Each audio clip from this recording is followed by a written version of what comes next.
friends, Heidi here from Rain Country. God is good all the time, and I'm here today to talk specifically about dairy powders, why I think you should store them, at least if you're not a vegan, and ways that you can use them and how to get started using them right away so you can get familiar with them now instead of waiting until times get hard and having no idea how to use them. So I'm going to throw out a few different ideas and talk about the dairy powders I currently have stored up and how I've been using them thus far. In this past year, I've really been upping my game and putting my different dairy powders to use so I can get familiar with them and also so I can share with you how I've been using them, and I am loving them more and more all the time. And I'll explain why later, but first let's talk about a few other things before I get into all that. So right here, I want to start off with this one. So this is the Judys sour cream powder. It was one of the last powders I decided to try. It took me a while to get around to it because one of my favorite brands has been for a long time the Hoosier Hill Farm, and I love their products. But I never tried the sour cream powder because that was the one that I read the lowest ratings on, and I was a little nervous at trying it. So instead of trying that brand, I went to my other favorite brand for a long time, and that is the Judys. And this, I think, is pretty good. It has a nice tangy flavor that definitely can make up for the difference of the very mild flavor of the cream cheese powder, which I also love. And I still have yet to try making a cheesecake out of it, but I do plan on doing that at some point. So the reason I'm bringing this up first is that there was a commenter recently that came into a couple of different videos and posted this comment like 3 times, same exact comment, about how she tried the Hoosier Hill Farm sour cream and powder and it was so gross, and she had also bought the cream cheese powder and she was afraid to try it. She's putting it away for doomsday. So she hasn't even tried that one to see if she liked it. So she's basing how she feels about Hoosier Hill Farm on the sour cream powder, which from what I'm understanding is their very worst product that they have out there. Though some people still love it, it's just one of the ones that has the lowest ratings out of all their products they have. So if you buy something, instead of putting it away for doomsday, why do you want to put away something you think you're going to hate for doomsday instead of pulling it out and trying to work with it and seeing if maybe you do indeed like it and maybe you do want to continue stocking up on it, or at least get familiar with a way to use it so that when times get hard, you're not stuck with something you hate. That's why we practice with things. And I know a lot of times we think when we buy big bags like this milk powder I have up back here, or we buy things in number 10 cans, it's like, well, you want to open it up to try it to find out if you want to stock up on more, but if you open it up, then what? Now you got to figure out what to do with it. Just remember, any of these things that once you open them up, like in these bags, this is why these are still in the bags they came in, because these will stay really good in the bags that they came in. So I like products that come in bags like that because you can push out as much air as you want and then zip it tight, and that can be good enough. Or if you, since I'm working through these, I'm not worried about it, but if I was wanting to put it away for a long time, it's like, okay, I tried it, I know it's going to work, and that's good enough, then what I would do is put it into jars like I have here and then vacuum seal it. So I have several videos. I have one that I did on the butter powder. I have one that I did on heavy cream powder, and I showed specifically how to put these up in jars if you're wanting to get them out of the containers, or you open up the package to try it and now you want to go ahead and put it away for long-term storage. You just want to make sure when it's a powder and you're vacuum sealing into a jar that you put some kind of barrier at the top over the powder. So that can be a coffee filter, it can be a chunk of paper towel, it can even be a piece of cotton cloth. That's what I use because I have lots of fabric scraps, and that way I can just wash it up and reuse it on another jar. But by having that barrier, when you go to vacuum seal, whether it be you're using the brake bleeder pump with the food saver tops, or with the chamber that Patrick makes, or you're using the food saver with the food saver tops or the chamber. Doesn't matter what you're using to vacuum seal, you still want that barrier so it prevents the powders from coming out under the lid, which then will create a layer there between the lid and the rim, and then you're not going to get a seal. So that's why you have to have the barrier. So if you've been struggling with powders and try to vacuum seal them like I did years ago when I was trying to put up the peanut butter powder, mostly the cacao powder, I was having a heck of a time and never even thought back then about needing that barrier. That made all the difference in the world. But then once you do that, as long as you keep it in a dark, cool place, it'll last forever in those jars. Well, at least I believe they'll last forever. Some people ask me all the time, what's the shelf life? Well, if it's going to last a month or 2 months, it should last for years. And the worst thing is going to happen with any of your goods like that if they're shelf stable enough to last for a month or so, typically your dried goods, what you're looking at past a certain point is usually a loss of quality. It's not that one day it's good and then you open it up the next day past a certain expiration date and all of a sudden it's bad and you gotta throw it out. No, that's not the case. That is never the case when it comes to that kind of stuff. Same thing goes with your canned goods. So as long as they've stayed sealed, and then they can be good forever. It's just you're going to lose quality. So that's what you have to understand. They can still be edible. They just might not have as much flavor or the right texture, certain things. But some things keep the same flavor and texture forever. So let me talk a little bit about how to use them. So when it comes to your different powders, when you go to mix them up, for each powder you're going to have a little bit different water to powder ratio depending on what it is. And every package that you buy should say that, but even if you're making your own dried, let's say your own dehydrated milk powder, which I tried just to make sure I could do it so I could share that with you. You can do it without a freeze dryer, but whether you're using a freeze dryer or a dehydrator, you should have a pretty good idea. If you poured a cup of milk into that tray and what you ended up with was a 1/4 to a 1/3 cup of milk, then you should be able to figure out the water ratio. So you're looking at anywhere, in that case, it's going to be something like water to powder. When you're talking milks, you're usually looking at a 4-to-1 ratio, but it could be a 3-to-1 ratio. But here's the great thing about it. It really comes down to what you like best. How rich do you want it? How thin do you want it? Obviously, we like to have a base to work off though, so that's good to know when we're talking about a lot of this stuff. So let me give you a few other ratios, because when you're talking about something like the sour cream or the cheese, like the cream cheese, and it's obviously it's going to depend on how thick you want it, but your ratio of powder to water is going to be a lot higher. So when we said water to powder and we're talking about making milk or even buttermilk, you're looking at approximately a 4-to-1 ratio. But when you're talking about a cheese or a sour cream, the sour cream is a ratio of 1 part water to 3 parts powder. The ratio of cream cheese is 3 parts water to 10 parts powder. So you've got a much higher powder ratio in how you're measuring that out. But here's the great thing about that. Same thing applies there. Let's say you don't want the sour cream or the cream cheese to be the same texture or thickness as it is that you buy in the store. Maybe you want it thinner so you can use it easier for making a dip, or you want to drizzle it on something. Simply add more water and keep adding the water until you get the consistency you want. Or if it ends up too thin, add more powder. So that's what makes working with powder so great. Now, I understand that not everyone likes the flavor of dairy powders, and they all do have, whether it be the butter, the sour cream, the cream cheese, the buttermilk, they all have that distinct powdered milk flavor in them, but they're also very different from each other. And so some people don't like that at all, and it might not be the choice for you. However, there's probably still a lot of ways that you can use them in cooking and baking. For example, I like to use the heavy cream powder with the whole milk powder quite a bit when I'm making sauces. And I sometimes will even add, if it's a richer sauce, a little bit of butter powder.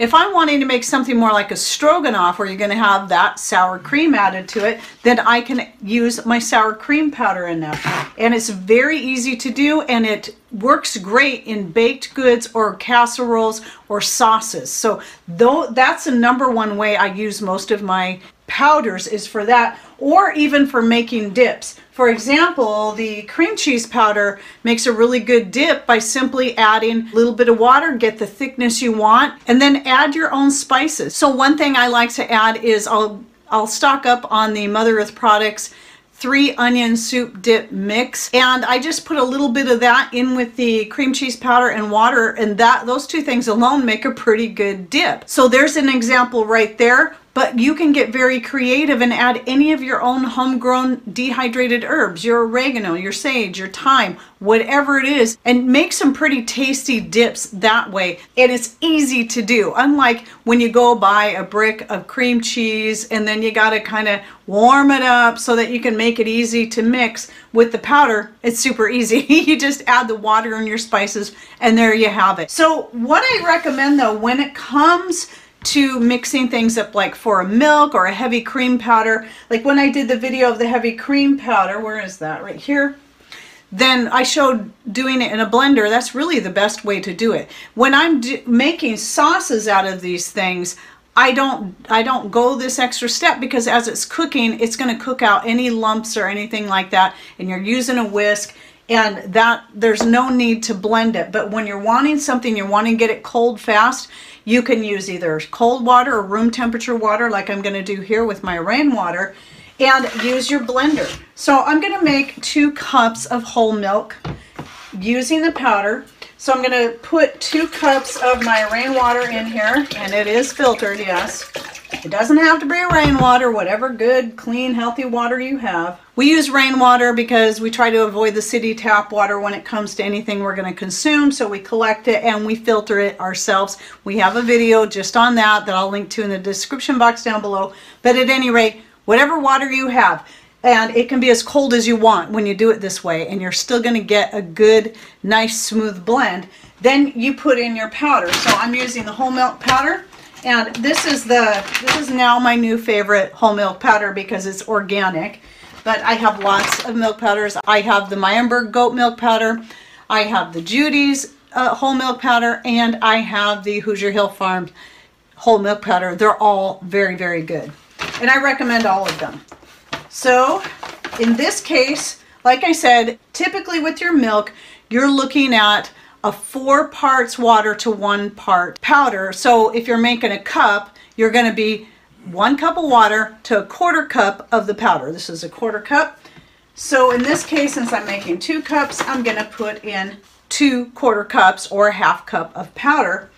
And if I want to make it a little bit richer, I can either round out those scoops or just toss in a little bit more if I feel like it. You can also taste it as you're mixing it, and if you decide you want it richer, you can make it richer. You can also make it thinner if you want. Again, that's the beauty of working with this kind of stuff. And then just blend it up.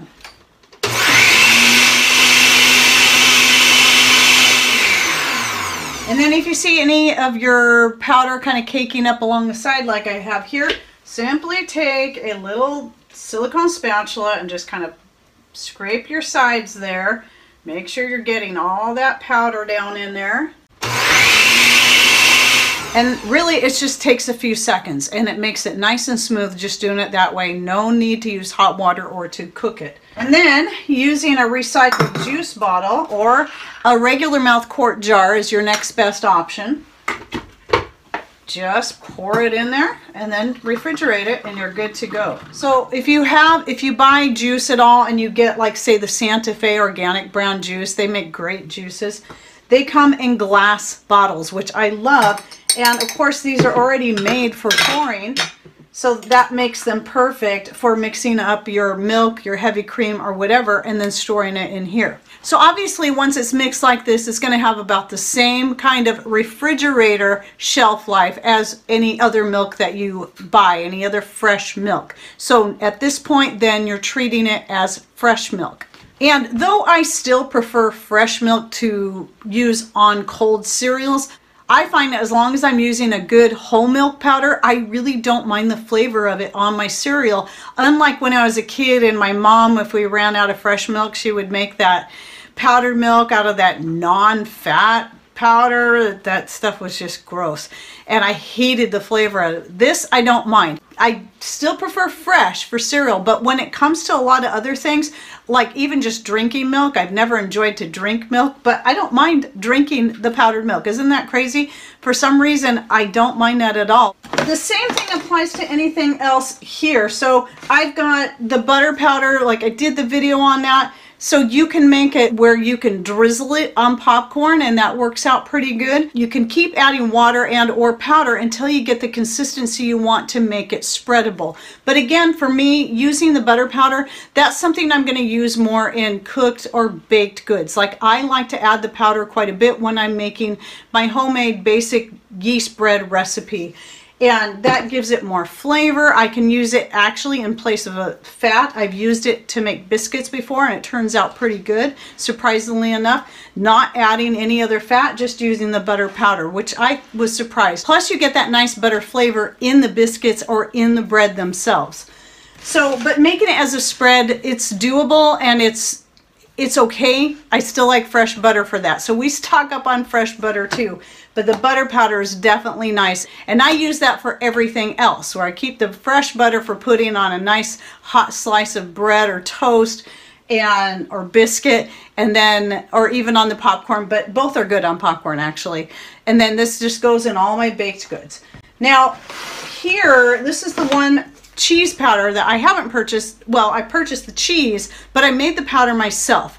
And so I'm still experimenting with it, but yes, you can dehydrate up your own cheese. However, I know people are going to ask me like they did in the other one. I've only tried so far dehydrating cheddar cheese. I haven't tried dehydrating cream cheese, sour cream, or anything like that. I would assume it's doable, but I would also assume you're going to want to use a little bit different process than what I did here. And if you're curious, just do what I do. Just experiment and give it a try. You don't have to fill up a whole tray with something if you're not sure about it. So let's say, I would say for the cream cheese or the sour cream, if you're going to try dehydrating it, you're going to want a silicone sheet to put it on, and then just put a little dollop on one corner. You can fill up the rest of the tray with something else if you want, or if you're concerned about it running, just fill up the rest of your dehydrator with something else, so you're not running the whole dehydrator just for that little bit. But you only need to start with a spoonful. You don't have to do a full tray just to try it. So for example, I've got the egg powder. People know I've been doing that, and I'll go ahead and link to the video I have out on that, as well as the cheese one so far, though I'm going to do separate videos down the road more specific to those instead of this and that videos, and talk about more ways I've used these things. But I do show how I do that. I've used it in several things and it's worked really good, and I had a feeling though for making mayonnaise it wasn't going to work really good, but how would I know unless I at least gave it a try? So instead of trying to make a regular batch of mayonnaise like I normally would, I just tried to make a real small amount, and it didn't work. But it wasn't a great loss. In fact, it really wasn't a loss at all, because now I know. So I did the experiment, so now I know I can share it with you that I tried making mayonnaise with the egg powder and it didn't work. But one thing I do know is frozen eggs work great for making the mayonnaise. Now those were the main things I wanted to cover, and I did try something else. And if you've never, some people really like chocolate milk, which I like chocolate milk from time to time, even though I never like to drink plain milk. I always liked chocolate milk, but for some reason along the way, one day I just started craving molasses in milk instead of chocolate. And I'd never heard of anyone doing it. And since I've done that and put it, I think I mentioned it in a YouTube video sometime back, found out several other people do the same thing. So I did try after I mixed up the whole milk powder and made a milk out of it, I did try making some molasses milk out of that, and that was pretty good. So if you like chocolate milk or molasses milk or anything like that, the milk powder is definitely a good option for doing that. Even if you don't like the flavor of it just plain, you may at least like it that way, or your kids may like it, or grandkids, especially when you're making that molasses milk. The thing I like about that, well, Cacao is really good for you, by the way, though, too. So if you're interested in the video I did on the health benefits of chocolate, I'll link to that down below because it does have a lot of great benefits. It just matters what type you're getting and using. But anyway, molasses is a great way to get a lot of minerals in there. So mix a little molasses in with the milk. I would say a teaspoon to a tablespoon, depending on your taste, per cup of milk, and it just makes a nice rich flavor and a good way to get more of those healthy minerals that are in the molasses into your diet. So that's just a quick overview on how you can use your different dairy powders, but I do have a couple of specific videos like the one on the heavy cream powder and the one on the butter powder, and ways I've used those so far. And eventually I'll be doing more separate videos on things like the sour cream powder, the cream cheese powder, once I finally get around to making a cheesecake out of it, to see how that turns out. I'm going to start by making just a little tiny cheesecake first, but apparently it can be done. I just haven't done it yet. I'm going to stress this again. It's really important that if you're going to stock up on anything, it doesn't matter if it's a powder or any other kind of freeze-dried or dehydrated foods, or you're making your own freeze-dried and dehydrated foods, there's no sense in just putting that stuff away and trying to forget about it until doomsday. It's really important. It's far more important you start learning how to incorporate those things into your everyday cooking and baking, and then you can cycle through them, and then you can also find out whether or not it's worth getting more of that same thing, just like I did with the butter and the cream cheese and the heavy cream. I just started with one, started working with it, and right away decided it was worth getting more and putting in my food storage. And here's another benefit I wanted to throw out there. I really hate going to the store. I really hate it. But milk and cream are a couple of those things that I can't just order up and have delivered fresh. So having the powdered milk and the powdered butter and the powdered cheeses on hand, then I can really stretch out the fresh milk, butter, and cheese that we already have stored up, whether it be something just stored in the fridge or stored in the freezer. If I want to stretch all that stuff out so I don't have to go to the store and get those things as often, then I can utilize the powders for everything else, and those are easy to stock up on because I can just order them and have them delivered. There's a lot of things I do through Subscribe and Save. I think all of these, if not most of these, whether they be Judys or the Hoosier Hill, you can get on Subscribe and Save, and then just have them delivered however often I want. It really cuts back on the amount of trips I actually have to make to the local store. I can actually go for months without ever having to step foot in the grocery store, and I love it that way. All right, well, I hope you enjoyed this video, and if you got any other ideas and suggestions, ways you like to use your different dairy powders, go ahead and share with us down below. Oh, and share with us some of your favorite brands too. What did you like or hate of the different brands or different types that you tried? All right, well, thanks for watching. Take care, and God bless.